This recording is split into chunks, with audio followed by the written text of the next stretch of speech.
وَلَتُدْخِلَنَّكُمْ جَنَّاتٍ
mulai.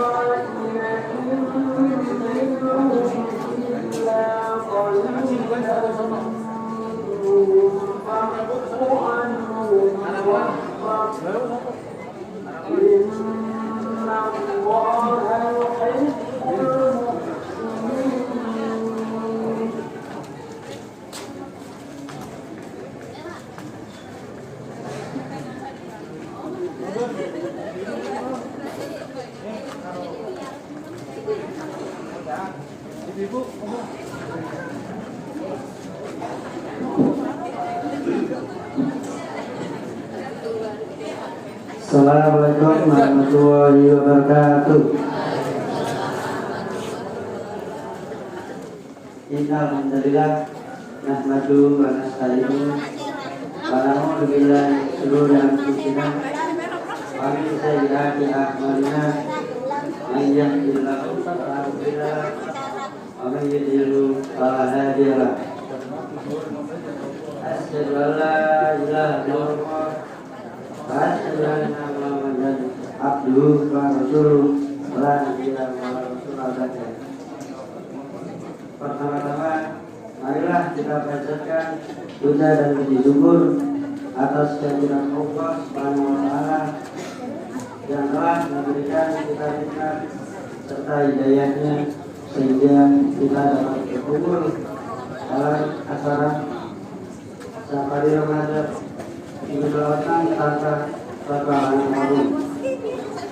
Yang kedua, salawat serta salam lalu kita surahkan kepada junjungan Nabi kita dan besar Nabi Muhammad SAW yang telah memberikan kita jalan yang memiliki jalan yang berat seperti kami.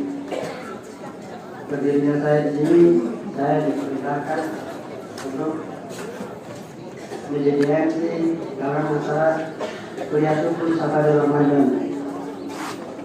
Judul acara pada pagi hari ini yang pertama pembukaan. Marilah kita buka dalam acara pagi hari ini dengan mengucapkan basmalah. Acara yang kedua lanjutan dari pimpinan Sabang Muhammadiyah. Kepadanya tempat dan waktu saya persilakan.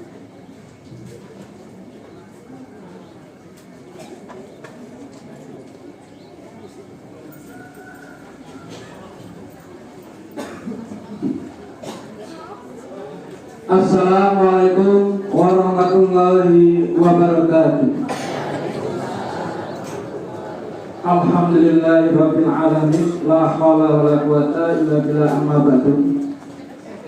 Yang kami hormati jajaran pimpinan Cabang Muhammadiyah Cabang Benjolan, jamaah kuliah subuh Safari Ramadan, baik Bapak, Ibu, Saudara semuanya, adik yang berbahagia, dan jajaran pimpinan Aisyah Cabang Benjolan. Pada pagi hari ini ada beberapa hal pengumuman yang kami perlukan disampaikan, yaitu yang pertama menyampaikan perolehan infak kuliah subuh Safari Ramadan yang kemarin pagi di Musola Husnul Khatimah memperoleh infak sejumlah 2.016.000 rupiah, 2.016.000 rupiah, sehingga total perolehan infak sampai pagi hari ini adalah 9.072.500 rupiah.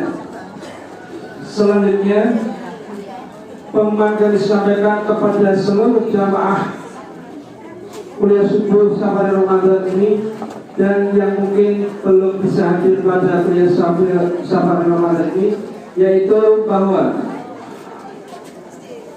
KL Lanjismu kantor layanan di Cabang Benjolan sudah mulai membuka kepada Bapak, Ibu, Saudara, Adia yang ada di Cabang Benjolan untuk bisa memberikan infak dan sedekahnya atau mungkin putra putri bapak ibu sanak saudara hajatolan yang kira-kira sudah memiliki kelebihan harta, maka kami menghimbau untuk bisa disampaikan kepada putra putri sanak hajatolan dan semuanya bisa memberikan zakat atau infaknya kepada kantor layanan Haji Smudi cabang Pejongan.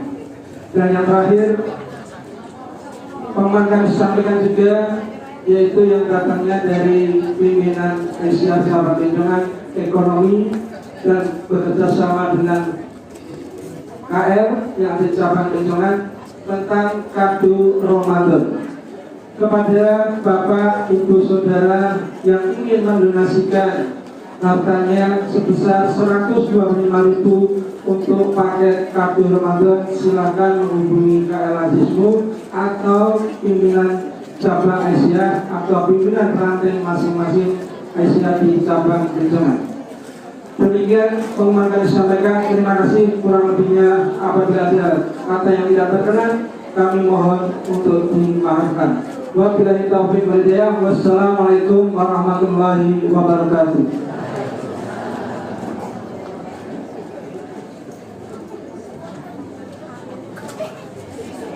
Kemudian acara ketiga yaitu pengajian ini yang akan disampaikan kepada Bapak Abdul Aziz SPD.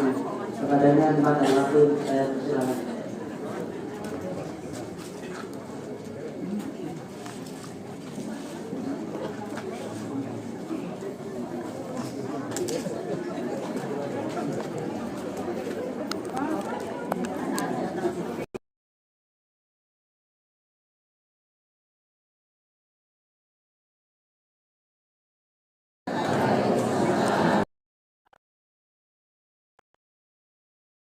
Alhamdulillah, nahmaduhu wa nasta'inuhu wa nastaghfiruh wa na'udzu billahi min shururi anfusina wa min sayyiati a'malina.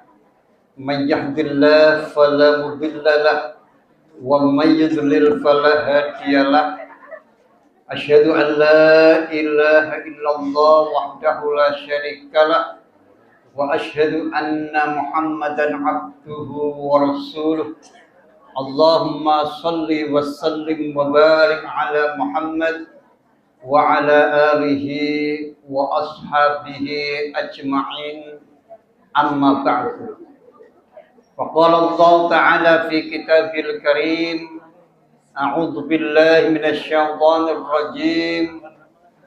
Qul in kuntum tuhibbunallaha fattabi'uni yuhibbukumullah wa yaghfir lakum dhunubakum wallahu ghafurur rahim.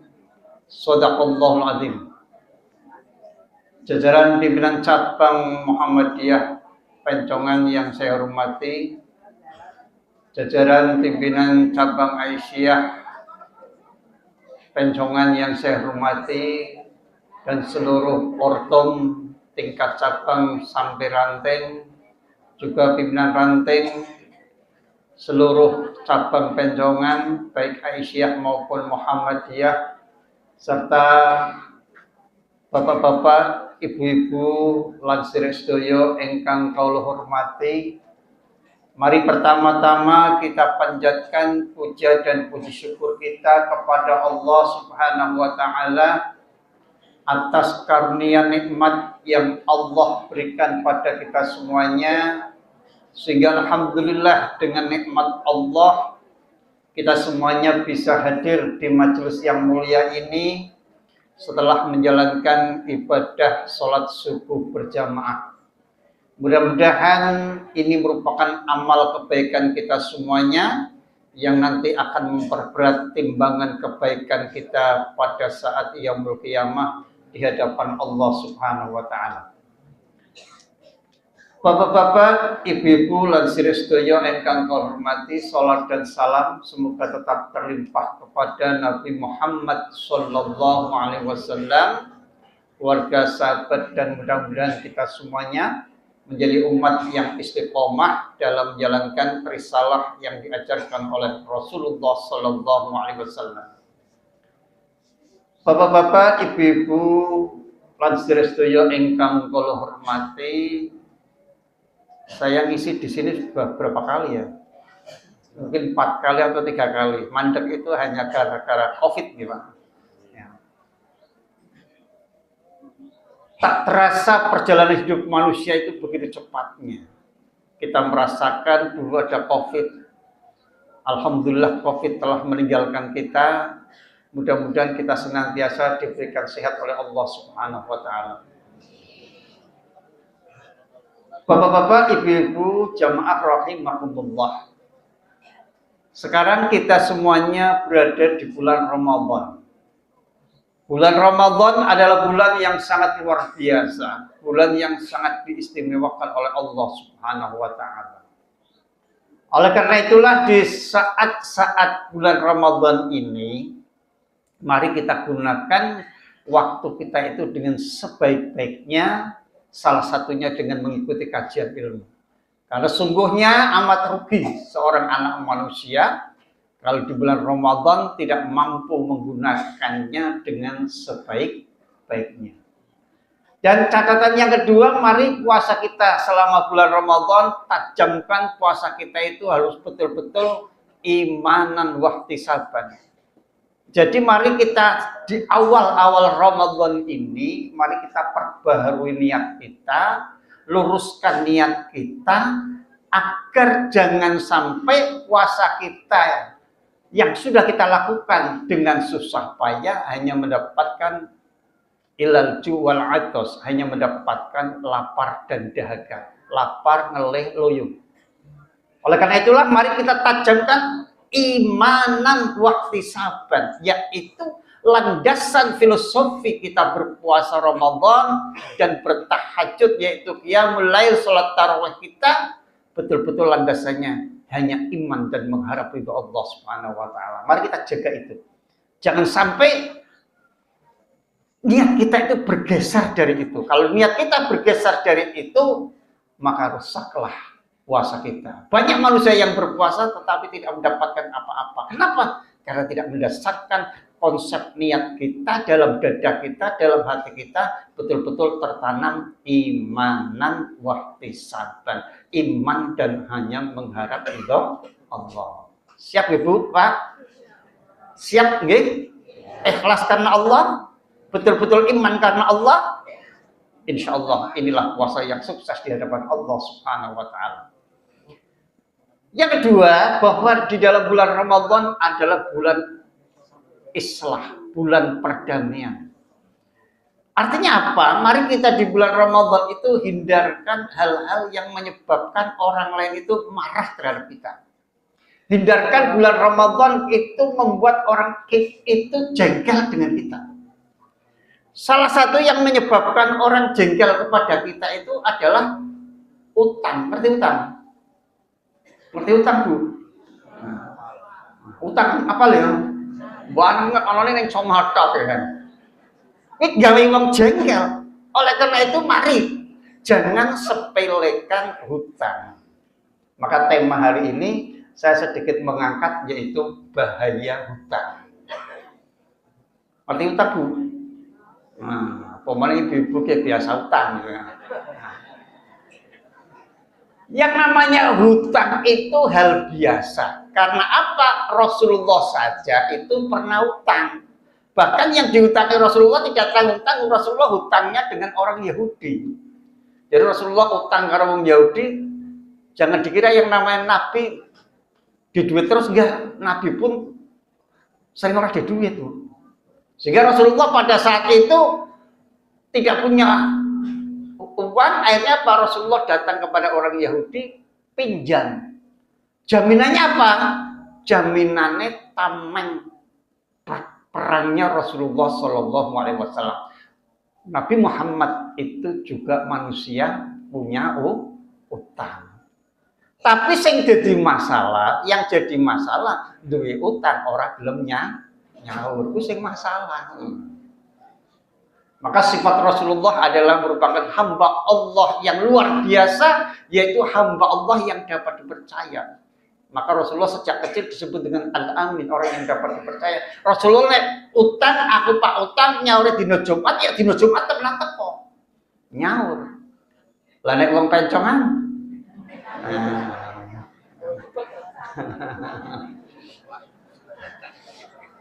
Makanya ya Allah, yang namanya hutang ini kebanyakan manusia itu menyepelekan hal hutang.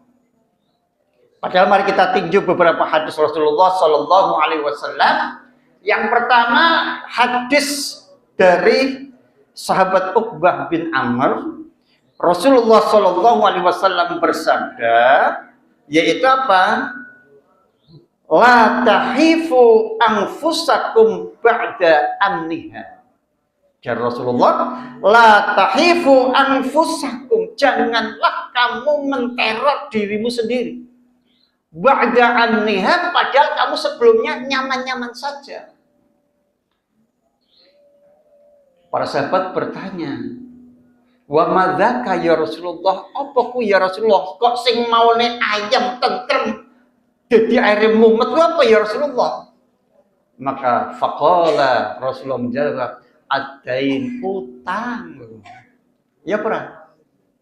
Jadi Rasulullah sudah menjelaskan 15 abad yang lalu, Rasulullah sudah menjelaskan bahwa yang namanya utang itu sesungguhnya orang itu ketika saat itu berhutang, maka sesungguhnya orang itu sedang menggali jiwanya menjadi tidak nyaman. Ya ora.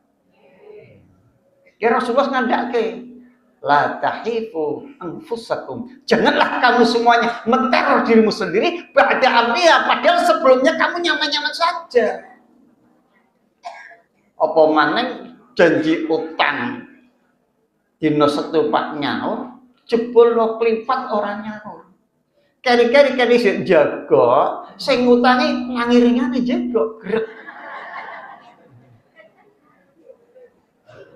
Pak Melayu kok wis. Ya pernah. Tidak nyaman, Masya Allah. Maka Rasulullah menyatakan, ya Allah, nek orang darurat aja utang. Kenapa? Karena sesungguhnya adain menurut Rasulullah adalah menteror diri kita sendiri, menyebabkan kita tidak nyaman. Apa mana nek utangnya karuan bangsane FIF, bom, aduh, jadi rasa turun. Apa mana utangnya karo Bang Toyib. Kan Bang Titil kan sing esuk kek dina kek utang esuk wis ditagih terus saya mumet ra. Ini jadi Rasulullah sudah mengingatkan 15 abad yang lalu sudah diingatkan, wahai umatku, nek ojo keplek ora kepepet ojo utang, karena apa sesungguhnya la tahifu anfusakum, bahwa yang namanya hutang itu adalah orang itu sedang membuat dirinya tidak nyaman, dirinya terteror. Ba'da'annya padahal sebelumnya kamu nyaman-nyaman saja. Jenengan utang karuan si A. Mau nih jenengan orang diutang, ketemu taktuk biasa guyonan. Begitu diutang, ngata-ngata orang perlu ya kan. Ini yang pertama. Jadi bahaya hutang sesungguhnya menurut Rasulullah Sallallahu Alaihi Wasallam adalah orang itu ketika punya hutang sedang menggali jiwanya tidak nyaman. Makanya Masya Allah, apa mana hutangnya sing berbau riba, Masya Allah. Wa ahallallahu al-bai'a wa harrama riba. Allah menghalalkan jual beli, Allah mengharamkan riba. Yang namanya riba, Masya Allah, itu akan dilaknat oleh Rasulullah Sallallahu Alaihi Wasallam. Bahkan dalam hadis yang lain, hadis menurut Imam Hakim, bahwa pintu riba ada 70 pintu, dan dosa yang terendah itu sama dengan menzinai ibu kandungnya sendiri. Wong zina karo wong liya beda saudara karo-karuan, apa meneh karo ibu kandungnya dhewe. Ini jadi Masya Allah, maka mending utangnya karo Mas Fauzan bae. Nah, insya Allah orang riba. Nek utangnya karo sing angel-angel sing kaya ngono, wis dosa, ekonomi tercekik, bahkan di dalam ilmu ekonomi Islam dikatakan bahwa orang yang makan riba, yang penghasilannya dari riba, Allah akan cabut keberkahannya.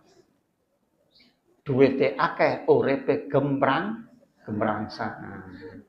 Jadi ibu-ibu, bapak-bapak hadirin rahimakumullah, jadi bahaya hutang yang pertama adalah bahwa hutang adalah menteror dirinya sendiri.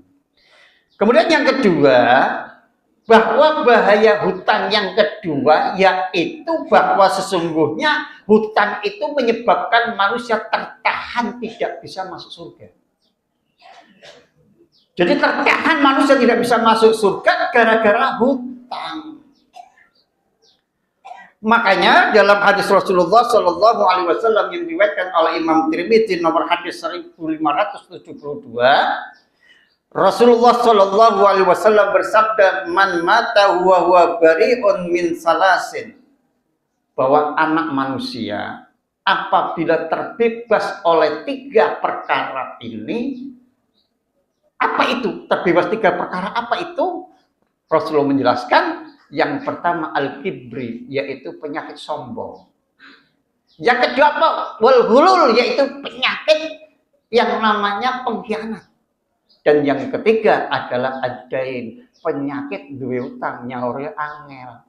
Yang seperti itu, kalau kita punya watak 3 watak itu, maka Rasulullah menyatakan, la dakhalal jannah, tidak akan bakal masuk surga. Jadi bapak-bapak, ibu-ibu jamaah rahimakumullah. Jadi 3 penyakit inilah yang menyebabkan jika manusia tidak terbebas ketika nyawanya terlepas dari tubuhnya ketika sakaratul maut terjadi, kok penyakit sombong, merasa paling pintar dewe, merasa paling hebat dewe, nek ora ono nyong, ora bakal sukses dan lain sebagainya, merasa paling top. Maka itulah tanda-tanda la yadkhulul jannah, orang itu tidak bakal masuk surga. Kemudian yang kedua, penyakit al-hulul, yaitu penyakit pengkhianat. Di dalam dunia perdagangan itu khianat mengkhianati itu wis gaweane. Lah boning pencongan. Ana wong mengkhianati temannya sendiri ora. Dagang bathik ning kono. Begitu dagang koncone teko maneh, ringgonku bae luwih murah. Akhirnya koncone ora payu. Ini penyakit saling khianat mengkhianati. Dan yang ketiga adalah adain, yaitu hutang. Maka bapak-bapak ibu-ibu, bahwa sesungguhnya orang yang meninggal dunia dalam keadaan punya hutang dan tidak ada yang mau bertanggung jawab, maka dalam hadis Rasulullah riwayat Imam Tirmidzi ini, la yadkhulul jannah, tidak akan bakal masuk surga. Tetapi sebaliknya manusia yang jiwanya ketika sakaratul maut terjadi, kok dia sudah terbebas dari penyakit sombong, penyakit pengkhianat dan hutang, maka dakhalal jannah, bakal masuk surga. Kira-kira ya Allah, aku ki bar wingi bar kapusan. Teko renggonku pak utang. Yang jawab ora di duit. Lalu yo dino parani maneh. Tak jawaban ora di duit. Parani maneh ping 3 jawab ora di duit. Baru parani ring sekolahan. Jawabnya lah kepriye diparani terus akhir kalah juga. Ya wis tak utangi 1 juta. Janjine bulan Oktober wingi arep nyaur. Donge bulan Oktober HP-ne aku diblokir. Oh, Masya Allah. Tak WA kuwi kok conteng siji terus. Tak telepon ora bisa mlebu. Ya Allah, diblokir nganti saiki. Utangnya orang nyaur-nyaur. Ya Allah, inilah watak manusia. Tidak sadar bahwa ketika orang itu berhutang dan tidak konsisten terhadap hutangnya, maka sesungguhnya orang itu sedang menggali kuburnya sendiri untuk apa? Menjauh dari pintu surga Allah Subhanahu wa Ta'ala. Maka bapak-bapak, ibu-ibu, maka sesungguhnya bahaya hutang yang kedua adalah menyebabkan manusia terhalang masuk surga. Bahkan Rasulullah Shallallahu Alaihi Wasallam dalam hadis yang lain itu menjelaskan begini, orang yang mati syahid itu dosanya diampuni semua oleh Allah Subhanahu Wa Taala. Tapi satu yang tidak bisa diampuni oleh Allah Subhanahu Wa Taala yang menghalangi dia masuk surga adalah apa? Ad-dain, utang. Mati dalam medan perang luar biasa, jihad fisabilillah. Begitu meninggal dunia, diumumkan tidak ada keluarganya yang siap menanggung, maka kasihan orang ini terhalang surganya akibat hutang. Jadi nek di utang BTM yo ndang nyaur. Nek di utang kancane ndang nyaur, biasanya ibu-ibu kuwi sing trawasi. Ibu-ibu kuwi seringnya blonjo, Bu. Jenengan blonjo ring bakul sayur.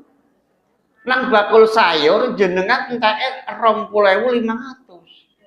Duwite mung 20.000. Ki kok sing 500 engko nek ketemu yo. Bagaimanapun apapun itu istilahnya, itu tetap namanya hutang. Walaupun hanya 500.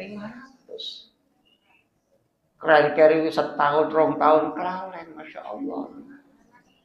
Maka yuk di bulan Ramadan ini kita hasibu yuhasabu anta qabla yuhasab, hisab diri kita, hitung diri kita, apakah ada sesuatu yang mengganjal pada diri kita. Kok nyata teringat, ya Allah aku utang karo bakul kai kelalen, mengko nek ketemu ya Allah muga-muga ketemu 500 perak ya. Walaupun itu kecil tapi tetap nilainya tetap hutang di mata Allah, karena sesungguhnya azam kita waktu bertemu kurang 500, azamnya hutang. Kemudian yang ketiga, bahaya hutang yang ketiga, bahwa Rasulullah Shallallahu Alaihi Wasallam ketika ada orang meninggal dunia, maka yang ditanya oleh Rasulullah itu 2. Apakah orang ini sholat? Nek jawabnya sholat. Bagus. Yang kedua, apakah orang ini punya hutang? Punya ya Rasulullah. Adakah orang ini yang mau bertanggung jawab atas hutangnya? Nek orang sing jawab, maka saat itu Rasulullah meninggalkan tempat itu, tidak mau mensolati orang yang melakukan 2 hal. Orang sembahyang harus yang nomor 2 duwe utang. Tapi sebaliknya begitu ditanya oleh Rasulullah, apakah ada orang yang mau bertanggung jawab terhadap hutang itu? Ngacung sahabat Rasulullah, saya ya Rasulullah yang akan menanggung hutang sahabat ini. Maka Rasulullah langsung, ayo mari kita sholat bersama. Jadi bahaya hutang yang kedua, yang ketiga, bahwa Rasulullah Shallallahu Alaihi Wasallam tidak mau mensolatkan orang yang masih punya hutang, dan orang itu tidak ada yang mau bertanggung jawab terhadap hutangnya. Maka bapak-bapak, ibu-ibu, jamaah rahimakumullah, di dalam surat Al-Baqarah Rasulullah menyatakan khairu, lebih baik wasiyati, berwasiat. Kenapa? Karena sesungguhnya kita nggak tahu. Kita misalkan fisiknya sudah lemah, sudah rentah, orang kerja, mari wasiatkan, sampaikan pesan ini kepada anak-anaknya. Kalau ada ahli warisnya, dong, bu, nek bapak, bu, sak waktu-waktu, atau ibu sak waktu-waktu orang-orang, tolong kayak disawon. Apa? Bapak, ibu, duwe utang neng bakul sayur, 15.000 tolong sawon. Kenapa tujuannya? Mengingatkan kepada ahli waris, jangan sampai ketika kita mati meninggal dunia, ruh terlepas dari jasad kita masih terlilit oleh hutang, walaupun hanya tinggal sedikit. Ini. Jadi bahaya hutang yang ketiga, yaitu sesungguhnya Rasulullah Shallallahu Alaihi Wasallam tidak mau mensolatkan orang-orang yang meninggal punya hutang dan orang yang tidak sholat. Makanya sesungguhnya orang-orang yang tidak sholat, Pak disolati Pak opo, wong ora sembahyang. Karena apa? Yang membedakan orang Islam dan tidak Islam adalah tarkus sholat, manakala dia meninggalkan sholat. Jadi tolong kulolan panjenengan kita semuanya jangan sampai punya anak kita tidak sholat. Karena sesungguhnya yang membedakan orang Islam dan bukan orang Islam letaknya pada sholat. Bapak-bapak, ibu-ibu, jamaah rahimakumullah. Kemudian bahaya hutang yang keempat, yaitu bahwa orang yang punya hutang itu nanti pahalanya akan dikurangi bila meninggal dunia karena tidak ada yang bertanggung jawab terhadap hutangnya. Siapa yang akan mengambil? Yaitu yang mengambil adalah orang yang menghutangi kita. Sebagaimana hadis Rasulullah Shallallahu Alaihi Wasallam, hadis yang diriwayatkan oleh Ibnu Majah, man mata wa alaihi dinarun aw dirhamun qudhiya min hasanatihi laisa samma dinarun wala dirhamun. Jadi Rasulullah menyatakan begini, siapa yang meninggal dunia tetapi masih punya hutang 1 dinar atau 1 dirham atau 1 rupiah ini, maka akan diganti dengan apa? Yaitu perbuatan kebaikan kita yang kita lakukan. Kenapa itu terjadi? Menurut Rasulullah, karena pada saat di akhirat kelak itu tidak ada dinar, tidak ada dirham. Sing ono tinggal sisa amal kebaikan kita.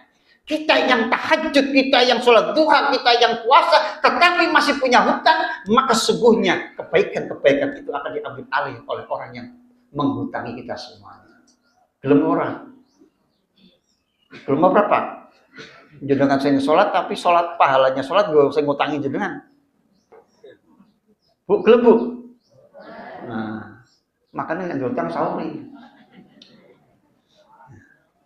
Jadi ya Allah Gusti, ini ancaman Rasulullah Shallallahu Alaihi Wasallam jelas sekali. Siapapun manusia yang punya hutang, bahkan Rasulullah menyebut 1 dinar, 1 dirham, nah Indonesia 1 rupiah itu tetap akan dipertanggungjawabkan di hadapan Allah Subhanahu Wa Taala. Maka ketika kita punya hutang dan hutang itu tidak mau dipertanggungjawabkan, menyepelekan hutang, nanti amal kebaikan kita akan diambil alih oleh orang yang menghutangi kita. Rawahul Ibnu Majah, hadis diriwayatkan oleh Ibnu Majah. Jadi ibu, bapak-bapak, sedaya ingkang kula hormati, maka kita hati-hati terhadap hal yang seperti itu. Makanya bagaimana ya? Kalau kita punya hutang dan orang yang menghutangi kita, panjenengan kita itu kehilangan jejak di mana orang yang menghutangi kita. Tahu pernah kaya kuwi? Bu, jenengan utang karo wong. Lah gara-gara sing ngutangi jenengan kuwi jenengan ora ngerti saiki omahe ning ndi. Digoleki ora ono. Biasanya karo bakul sayur. Bakul sayur wis pindah. Jenengan ora ngerti nggone nang ndi, wong ketemune ning dalan. Lah bagaimana? Kita punya utang 1.000 rupiah. Walaupun itu 1.000 rupiah itu tetap hutang. Maka para ulama berpendapat begini. Nek kula lan panjenengan sedaya itu masih punya hutang dan kita kehilangan jejak terhadap orang yang menghutangi kita, maka lebih baik panjenengan masukkan uang yang panjenengan utang itu ke kotak infak atau diberikan kepada anak yatim atau orang miskin atau siapa saja yang berhak. Di situ niat panjenengan ini sedekahnya orang yang menghutangi kita. Bukan niatnya sedekah kita, tetapi yang diniatkan sedekah orang yang menghutangi kita. Paham betul? Paham. Jadi ojo niatin dhewe sing sedekah, tapi niatkan bahwa yang bersedekah adalah orang yang menghutangi kita. Karena apa? Karena kita sudah kehilangan jejak. Jadi bapak-bapak, ibu-ibu, jamaah rahimakumullah, ini hal yang penting. Karena sesungguhnya jangan sampai amal kebaikan kita, kebaikan-kebaikan yang telah kita lakukan selama ini menjadi rusak gara-gara hal yang namanya hutang piutang. Hutang piutang boleh nggak boleh dalam Islam? Rasulullah sendiri punya utang. Tetapi jaga satu, yaitu namanya kepercayaan. Sekali orang itu sudah tidak dipercaya, maka sekali itulah dia orang akan hancur dirinya sendiri. Orang andal cukup. Jenengan utang dengan Mas Fauzian. Oh. Ditagih pisan orang nyaur, ditagih maning orang nyaur. Mas Fauzian percaya karo jenengan ora? Percaya ora? Nek wis ora percaya, nek suatu saat panjenengan butuh kira-kira teko maring ngren Mas Fauzian ditangi ora? Maka sungguhnya jangan kau jual harga diri yang namanya kepercayaan dengan hal yang namanya pengkhianatan. Oleh karena itulah mari kita jaga kepercayaan itu sesungguhnya. Karena sesungguhnya yang namanya kepercayaan itu harganya mahal sekali. Mahal luar biasa sekali. Oleh karena itulah mari kita jaga kepercayaan itu. Jangan sampai gara-gara hal yang sepele menjungkirbalikkan diri kita menuju pintu kehancuran diri kita sendiri. Padahal kita itu adalah hidup itu panjang. Kemudian bahaya hutang yang kelima, bahwa ini yang kalau kita buka di dalam buku kitab Tarjih, himpunan Putra Tarjih bab jenazah, Rasulullah itu menekankan ini. Bahwa yang namanya orang yang punya hutang, di dalam hadis yang diriwayatkan oleh Imam Tirmidzi, Rasulullah menjelaskan nafsul mukminin mu'allaqatun bidainihi hatta yughdha anhu. Jiwa roh seseorang itu bergantung dari hutangnya. Jadi jiwa seseorang itu bergantung dari hutangnya hatta yughdha anhu, hingga hutangnya selesai. Masya Allah. Kepulauan panjenengan sedaya, kita semuanya kalau punya hutang, kok hutangnya kok belum lunas, maka posisi roh kita tidak jelas, terkatung-katung. Rasulullah menyatakan hatta yughdha anhu, hingga hutangnya lunas. Nek hutangnya urung lunas, maka nyawa kita akan terkatung-katung posisinya. Jadi Rasulullah menyatakan dalam hadis Imam Tirmidzi jelas, nafsul mukminin mu'allaqatun bidainihi. Jiwa seorang mukmin tergantung dari hutangnya. Ruh seorang mukmin bergantung dari hutangnya hatta yughdha anhu, hingga hutangnya lunas. Nek panjenengan meninggal dunia dan anak-anak panjenengan tidak mau bertanggung jawab terhadap hutang panjenengan, maka sesungguhnya posisi ruh kita kasihan, terkatung-katung. Sampai kapan terkatung-katungnya? Rasul menyatakan hatta yughdha anhu, hingga hutangnya lunas. Wa hadza hadisun shahihun, hadis ini sahih, disahihkan oleh Syekh Albani. Ini bahaya ora? Ning surga ora, ning neraka ora, kaong-kaong ora genah. Akibat apa? Utang. Utangnya piro? 500 perak. Kata 500 perak, tapi aja disepeleke. Karena apa? Beda nek jenengan nyung njaluk duit 500 malah top. Mati orang kaya ki bubar ya. Karena pas sedekah, tapi nek nyung utang 500. Karena apa? Sesungguhnya innamal a'malu binniyat, sesungguhnya sesuatu itu bergantung pada niat. Lah nek niate utang ya tetap utang judulnya. Dibawa kemanapun utang. Jadi yang namanya utang nang ndi ora kepenak. Utang poso ya ora kepenak ya. Sapa sing utang poso kepenak? Nyaure syukur. Jadi yang nama kata-kata hutang itu di mana ditempatkan ya ora kepenak. Ibu-ibu datang bulan utang apa? Seminggu. Begitu Pak nyaur, aduh. Nah, syukur ora Bu? Syukur. Orang di duit utang maneh, syukur ora? Jadi yang namanya hutang piutang itu Masya Allah luar biasa. Wong jangankan ya Allah, apa meneh karo wong liya adi sekandung sak kringkel guyonan bareng mangan bareng, begitu wis duwe bojo dhewe-dhewe. Belum tentu kepercayaan seorang adik terhadap kakak itu betul-betul tumbuh dalam dadanya. Orang itu dicek. Dek, Mbak Yu tolong dutangi 100.000. Padahal biyen nih nalika cilik Mbak Yu cangcung-cangcung. Tapi begitu sedih bojo, metune apa usdek urusan dewek-dewek. Ya berat. Padahal turu bareng, mangan bareng, itulah hanya hutang. Jangan sepelekan kata-kata itu, Masya Allah. Oleh karena itulah mari kita jaga, jangan sampai ruh kita terkatung-katung gara-gara hutang. Karena apa? Nafsul mukminin mu'allaqatun bidainihi hatta yudha anhu. Jiwa seorang mukmin bergantung dari hutangnya hatta yudha anhu, hingga hutangnya lunas. Jadi nek selagi urung lunas, kaong-kaong ora genah. Kepengin kaong-kaong apa ora? Kaong-kaong ngerti ya? Jadi oleh karena itulah bapak-bapak, ibu-ibu, ini Al-Quran sekali mengingatkan terus, berwasiatlah. Yang namanya wasiat itu tidak hanya wasiat harta, tetapi wasiat utang jauh lebih baik, lebih penting lagi. Masya Allah, jangan biarkan diri kita itu terjebak oleh yang namanya hutang, hal yang sepele yang menghalang-halangi kita untuk berada di surga Allah Subhanahu wa Ta'ala. Betapa nelongsoni apabila kita punya hutang. Lah, di sini yang paling luar biasa siapa? Yaitu orang yang mengikhlaskan hutangnya.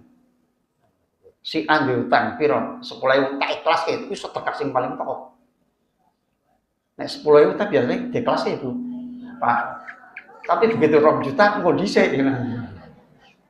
Itu sedekah yang paling luar biasa. Sedekah yang luar biasa adalah mengikhlaskan hutang orang yang meninggal dunia. Dan yang paling berbahaya menurut Rasulullah SAW, apabila orang hutang kepada seseorang, kok sampai yang menghutangi itu sudah malu menagih hutangnya. Itu bahaya sekali. Paling bahaya-bahayanya manusia adalah apabila manusia punya hutang dan pada gilirannya orang yang menghutangi itu sudah sungkan nagih. Akeh persen kaya kuwi. Ning pencongan ana apa? Ini bahaya sekali ya, sehingga Rasulullah itu menjelaskan, ya Allah, jangan sampai kita punya hutang, orang yang menghutangi kita itu sampai malas nagih. Artinya apa?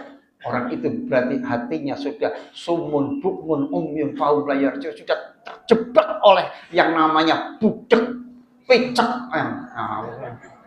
Terhadap apa? Terhadap kebenaran. Sekecil apapun itu namanya hutang. Hutang itu adalah apa? Merupakan tanggung jawab orang yang hutang terhadap apa? Yang menghutangi. Dan bahaya hutang yang keenam, Rasulullah SAW bersabda dalam hadisnya, siapapun manusia yang punya uang, kok punya hutang tidak mau melunasi, Rasulullah menyatakan zulmun, orang itu zalim. Jadi sungguhnya Rasulullah mengancam orang yang punya hutang, orang itu cekelan duit, kok orang gelem nyaur, maka menurut Rasulullah zulmun, orang itu zalim.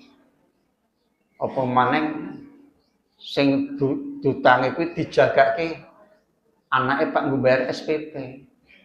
Pak nyong wayang bayar SPP ke sekolah ning kampus. Engko ndung Bapak dina Jumat ana koncone Bapak Pak nyaur utang.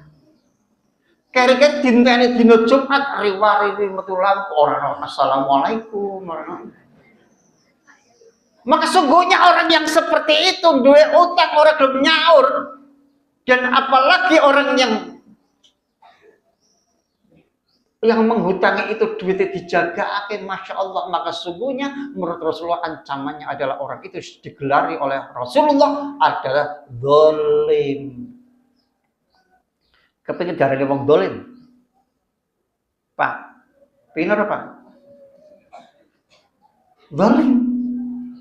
Dan yang kedua, ya, gelar yang kedua menurut Rasulullah SAW, buat orang-orang yang punya hutang dan dia mampu membayar dan tidak mau melunasi, dalam hadis yang lain Rasulullah menyatakan orang itu nanti akan dibangkitkan oleh Allah Subhanahu wa Ta'ala pada saat yaumul qiyamah dengan gelar yang cukup hebat. Apa? Maling.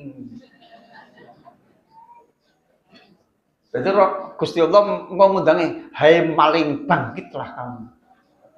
Pengen undang maling bareng. Maling ngerti artinya ya? Maling bahasa Indonesia pencuri. Nek nang pencongan apa? Maling ya. Itu gelar yang hebat buat orang yang punya hutang tidak mau melunasi, padahal dia itu pada saat itu mampu untuk melunasi, maka sesungguhnya nanti akan dibangkitkan oleh Allah Subhanahu wa taala pada yaumul qiyamah dengan gelar yang hebat, yaitu gelar maling. Bapak-bapak, ibu-ibu jamaah rahimakumullah. Yang terakhir, ojo kakean ngomong saya mumet. Yang terakhir, bahaya hutang yang terakhir, bahwa Rasulullah Shallallahu Alaihi Wasallam ketika berdoa kepada Allah Subhanahu Wa Taala itu selalu berdoa, ya Allah, lindungilah aku dari hutang. Ya Allah, hindarkanlah aku dari hutang. Akhirnya para sahabat bertanya-tanya, ma'aksaru ma tasta'idu minal maghram. Ya Rasulullah, betapa sering panjenengan setiap saat kok ndongone selalu berlindung dari hutang. Mengapa ya Rasulullah engkau selalu berdoanya berlindung kepada Allah, memohon agar terhindar dari hutang, berlindung dari hutang? Jawabannya Rasulullah membuat para sahabat terkaget-kaget. Apa jawabannya Rasulullah? Faqala, maka Rasulullah bersabda, an-rajulu idza gharima hazzata fakadzaba wa wa'ada ahlafa. Yang ditakutkan Rasulullah, nek ana wong ya biasa berhutang, yang ditakutkan Rasulullah apa? Penyakitnya loro. Apa itu? Hazzata fakadzaba wa wa'ada fa'ahlafa. Yaitu apa?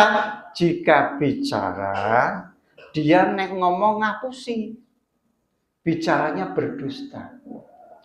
Dan dia jika berjanji, berjanjinya mengingkari. Ya ora. Ini yang ditakutkan Rasulullah. Nek ngomong omongannya dusta. Nek janji-janjinya gedebus, ya gedebus benar.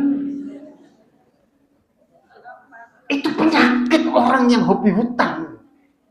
Wah, aku Pak nyor apa? Seminggu mana? Begitu seminggu mana? Umpetan.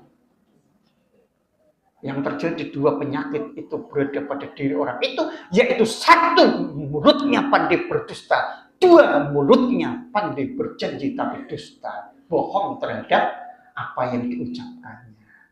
Ini yang ditakutkan Rasulullah. Mengapa Rasulullah selalu berlindung dari, dijauhkan dari hutang? Takut lah nebaan ngomong yang janji Pak Uta Pak nyaur dino setu, jebul dino setu prut. Ya Bu. Ya Allah, maka itu masuk dalam kategori ayatul munafik salah. Tanda-tanda orang munafik ada tiga. Haddatsa kadzdzaba wa idza wa'ada akhlafa wa idza uqtumina khana. Itu yang ditakutkan oleh Rasulullah SAW. Kalau berjanji mulutnya pandai berjanji, tetapi sesungguhnya dusta dan janjinya itu selalu bohong. Jadi itulah hampir semua rata-rata orang yang berhutang mulutnya pandai berjanji, mulutnya pandai berdusta. Maka itulah Rasulullah SAW ketika berdoa selalu, ya Allah, lindungilah aku dari hutang. Kenapa? Mengapa ya Rasulullah ma'aksaru ma tasta'idu minal maghrib? Mengapa ya Rasulullah engkau selalu berdoa memohon berlindung dari hutang? Karena Rasulullah menjawab, yaitu annar rajulu idza gharima hazzata fakadzaba wa wa'ada ahlafa. Jika seorang anak manusia itu biasa berhutang, maka jika dia bicara maka dia berdusta, jika dia berjanji maka dia mengingkari. Rawahul Bukhari, hadis diriwayatkan oleh Imam Bukhari nomor hadis 832, juga diriwayatkan oleh Imam Muslim nomor hadis 1335. Inilah bahaya-bahaya hutang. Oleh karena itulah mari kita jaga diri kita. Nek berhutang jaga kepercayaan itu. Jangan sampai kepercayaan ini menyebabkan orang itu luntur kepercayaannya terhadap kita. Dan yang kedua, bahwa ingat, ketika kita punya hutang, maka sungguhnya kalau tidak ada yang bertanggung jawab, maka sungguhnya menyebabkan la yadkhulul jannah, tidak akan masuk surga, dan ruh kita akan terkatung-katung. Itu saja yang dapat saya sampaikan. Karena sudah jam 6 lebih dari saya, apabila ada patah kata yang kurang benar, saya mohon maaf. Dan mari kita tutup dengan doa bersama. Bismillahirrahmanirrahim. Alhamdulillahirabbil alamin. Hamdan syakirin, hamdan na'imin birahmatika ya arhamar rahimin. Allahumma shalli wa sallim wa barik ala Muhammad wa ala alihi wa ashabihi ajma'in. Allahumma ilman nafi'an wa rizqan halalan wa amalan mutaqabbalan birahmatika ya arhamar rahimin. Allahumma inna nas'aluka salamatan fid din wa afiyatan fil jasad wa ziyadatan fil ilmi wa barakatan fil rizqi wa taubatan qabla al maut wa rahmatan 'indal maut wa maghfiratan ba'dal maut. Allahumma hawwin 'alaina fi syakaratil maut wan najata minan nar wa 'afwa 'indal hisab. Allahumma rzuqna ikhlas fil amali wa husnal niyati fi. Rabbi habli minas solihin, Rabbi habli minas solihin, Rabbi ij'alni muqimas sholati wa min dzurriyyati Rabbana wa taqabbal du'a. Rabbana innana amanna faghfir lana dzunubana wa qina adzabannar. Rabbana atina fid dunya hasanah wa fil akhirati hasanah wa qina adzabannar. Walhamdulillahirabbil alamin. Dari saya sekian. Apabila ada patah kata yang kurang benar, saya mohon maaf. Assalamualaikum warahmatullahi wabarakatuh.